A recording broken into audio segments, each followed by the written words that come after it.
എടാ വീട്ടിൽ വിവരം അറിയിക്കണ്ടേ? എങ്ങനെ ഏട്ടാ? പ്രിയങ്കയുടെ അച്ഛനെ അറിഞ്ഞ അദ്ദേഹം പിന്നെ അച്ഛനത് താങ്ങില്ല ഏട്ടാ. ഒരിക്കലും അച്ഛന് താങ്ങാൻ പറ്റില്ല.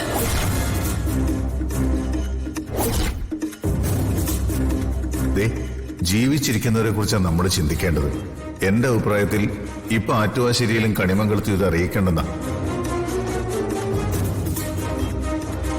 കണിമംഗലത്ത് ആരെങ്കിലും ഇത് അറിഞ്ഞാല് താമസിയാതെ ഇത് ദേവനാരായണ തിരുമേനിയുടെ ചെവിയിലെത്തും. പിന്നെ സംഭവിക്കുന്ന അറിയാലോ. എന്നാലും അവളൊന്ന് കാണാൻ പോലും.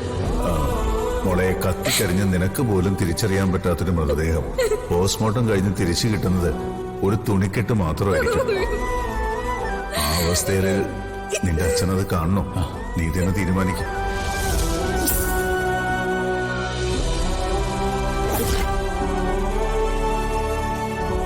എടോ, അച്ഛന് വേണ്ടി നമ്മളത് മറച്ചു വെച്ചേ പറ്റും.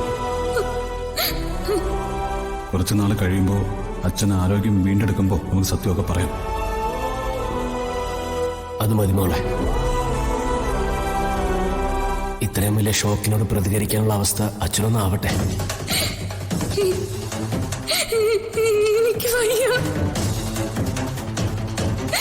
ഞാൻ സിയോട് സംസാരിച്ച് കാര്യങ്ങളൊക്കെ ഒന്ന് സെറ്റ് ചെയ്യട്ടെ.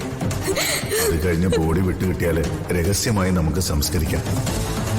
അതുമാത്രം ഈ കാര്യത്തിൽ ഇപ്പൊ ഞാൻ കാണുന്ന പോംവഴി.